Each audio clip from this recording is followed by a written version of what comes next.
Welcome back to the podcast. Today, I've got Sherry Dalia, and we're going to be talking about what are those subconscious blocks going on that are keeping you from the success you desire in your lives. Welcome to the Balance Code Podcast, a place for high achievers to step outside the hamster wheel of day-to-day life and start learning tools for more balance. I'm your host, Katie Russler, and I will be guiding you on this journey of discovering your balance code. Sherry, thank you for being here and taking the time to teach us. Share a little bit about yourself, where you are, who you serve, and what you do. So thank you so much for having me, Katie. It's really a pleasure to be here today.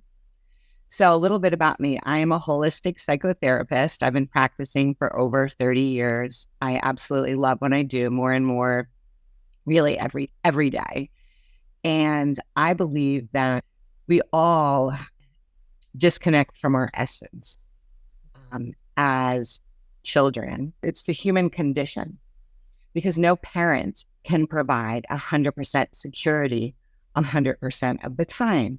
And we all adapt in various ways. And I believe that everything that happens in the present is provide all of our triggers, our opportunities to help us to reconnect to ourselves. And there's nothing that gives me greater joy than collecting the pieces of myself that I've lost along the way and helping others to do the same along the journey of life here on Earth. I love the puzzle analogy. I'm like, oh, you're speaking my language. Dear listener, you've got two therapists now in your ear. This is going to get deep. Pencil and pen, paper, get it ready. Here we go. So, Sherry, I love this realization that a lot of our life is just bringing back those pieces that we have because of trauma, because of what your parenting, because of just life have let go of. And if you're listening and you're like, I'm in a phase right now where I feel like I don't know who I am, I'm rediscovering myself, then this is a great conversation for you. Let's discuss what are some of the subconscious patterns and maybe even beliefs that are happening that you notice block the high achiever, the ambitious one who's like going for the goal, but something keeps getting in the way. What is that brick wall we keep hitting? What are you noticing? So our imprint, everything's about how we took in our childhood, and it influences everything we think, everything we feel, and everything that we do. So part of it can be, it feels unfamiliar to be successful. So perhaps you might have grown up in a childhood where you, everything was very chaotic and nothing went well. So the idea of being successful is like something good, something positive.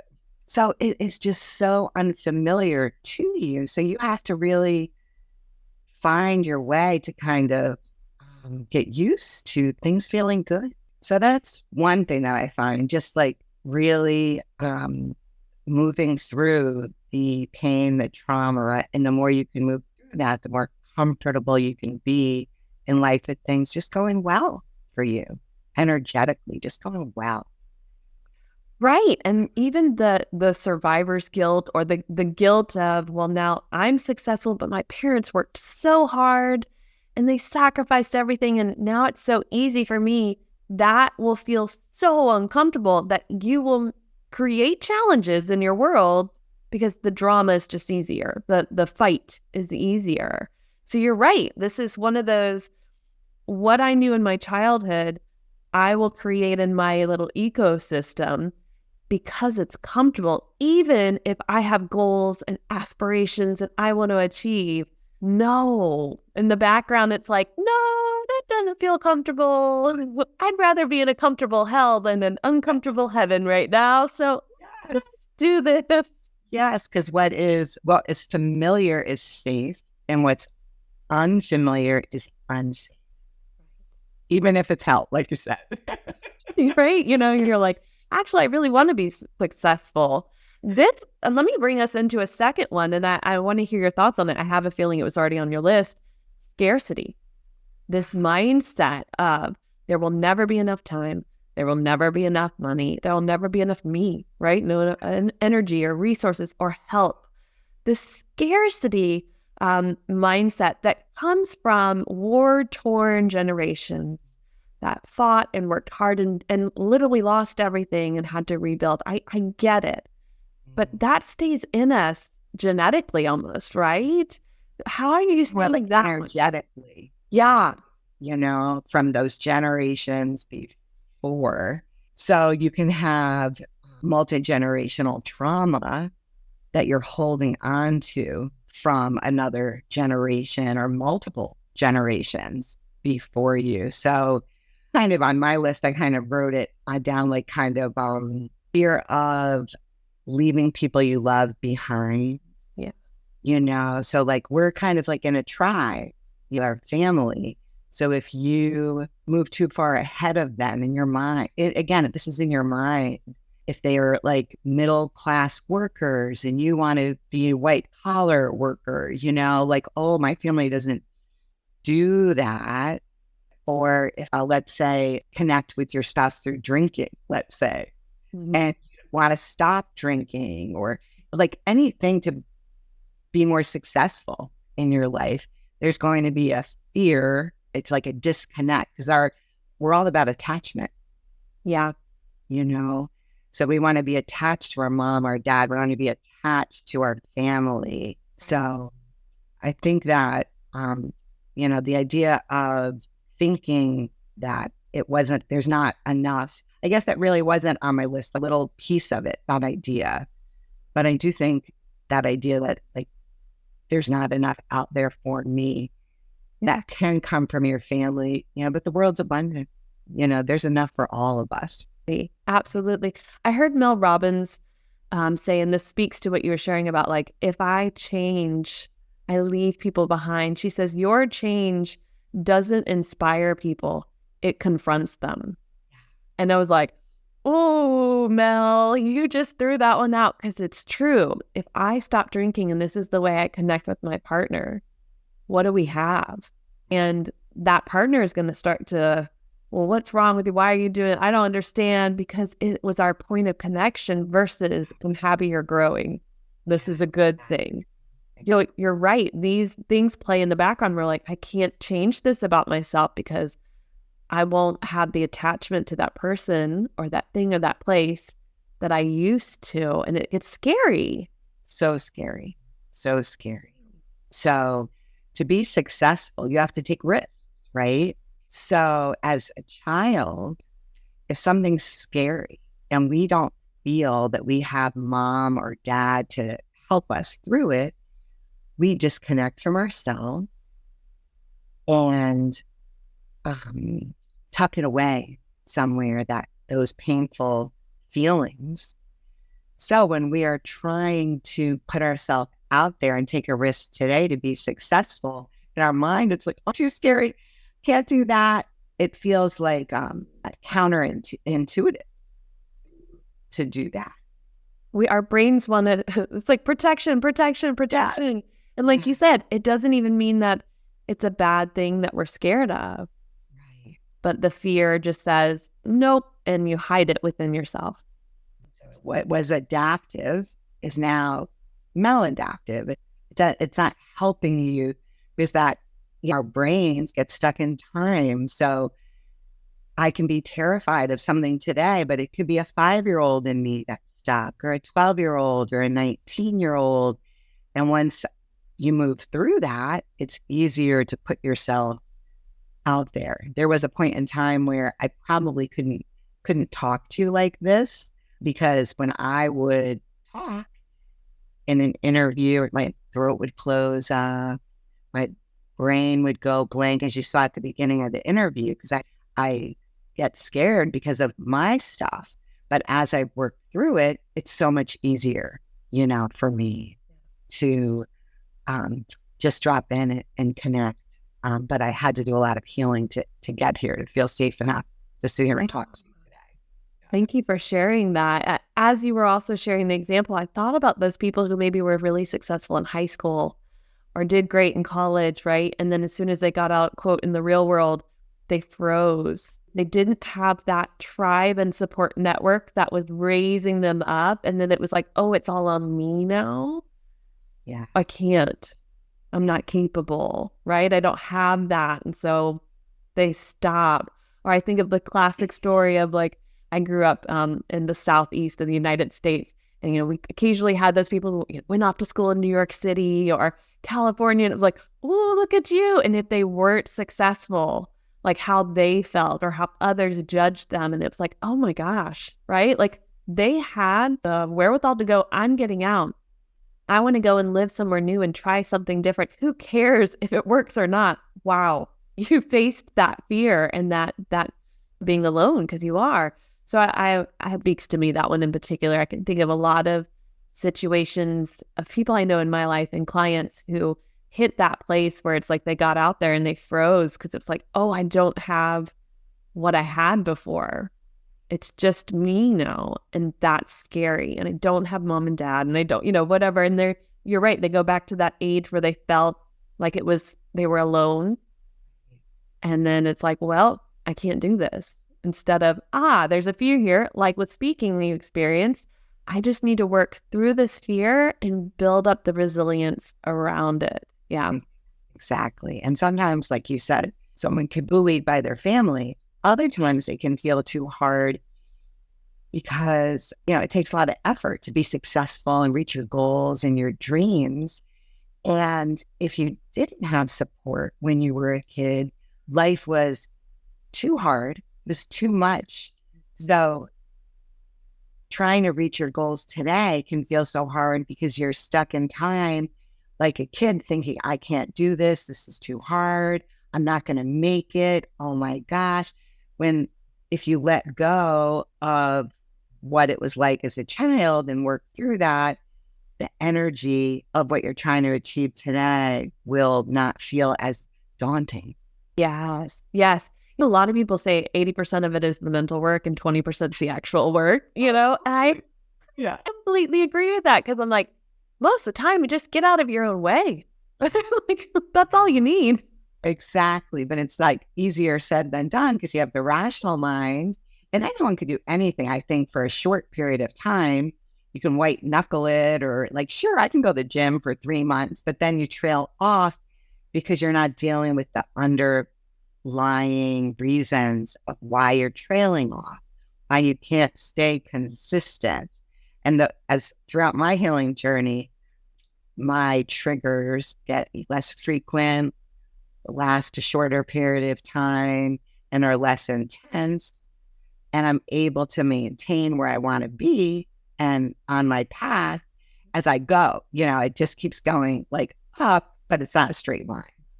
Right. Right. Dear listener, please never think that progress is a straight line. And if you do, we're here to share with you from our own personal journey. It is not.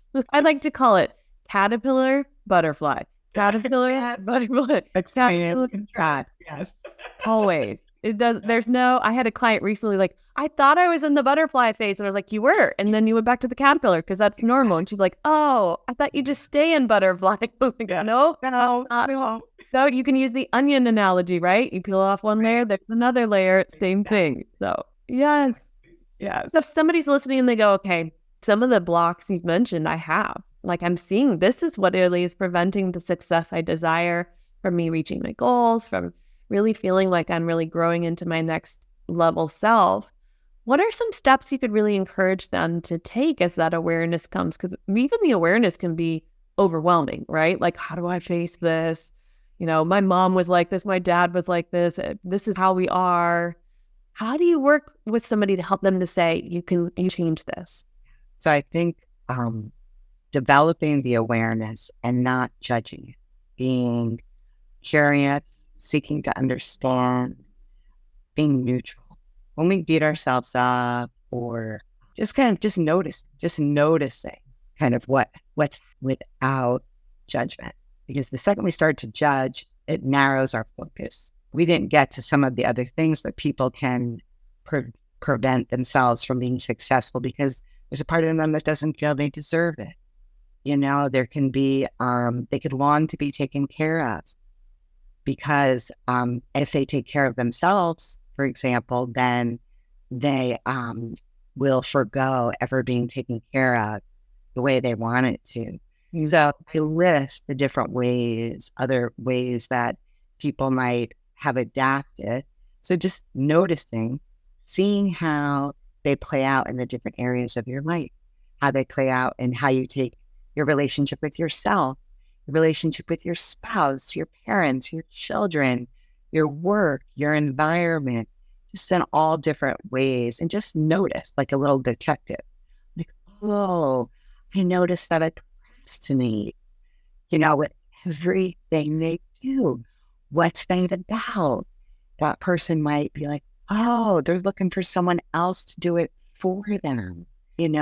So like really just looking for the patterns. And then after you notice the patterns, say, okay, what's one little step that I could take today to break that pattern? And sometimes you can build on those things. But like I was saying, if the wounds are too intense, you have to do deeper healing. There's just no way out of that unless, because our hearts need to be in alignment.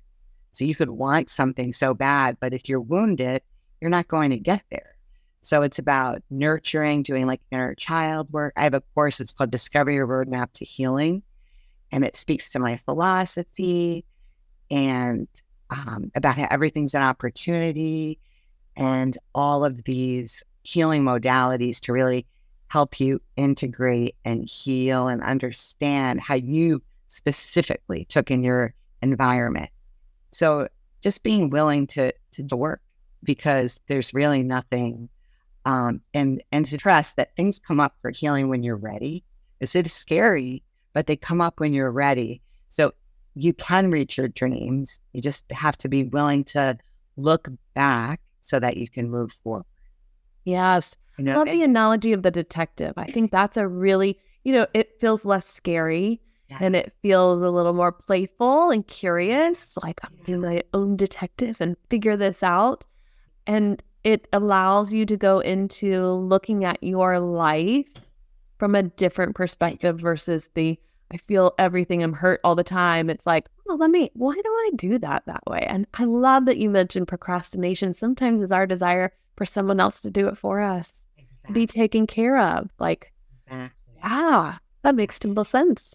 Yeah. And to me, there's no better subject to learn about than the subject of oneself. And think about any subject you learn about, you feel more confident, you feel more secure, right? In that subject matter, no matter what it is you're learning about. So what better subject to learn about than yourself? The more you know, the more you understand yourself, the more confident, the more secure you are, and the more successful you can be at anything in life because you're the one taking you through. But if you don't understand how you operate, nope. Not going to. Yeah, it's trying to get, I'm in Connecticut. So it's trying to get from Connecticut to, let's say, California without a GPS. Like, I'm going to be completely lost. Or trying to learn, algebra without understanding the fundamental principles of addition, subtraction, multiplication, and division. Yep. Yes. When someone decides, okay, I see blocks and I know I can't navigate them myself, what are some tips you can give to someone to find the right person for them to support them on that journey?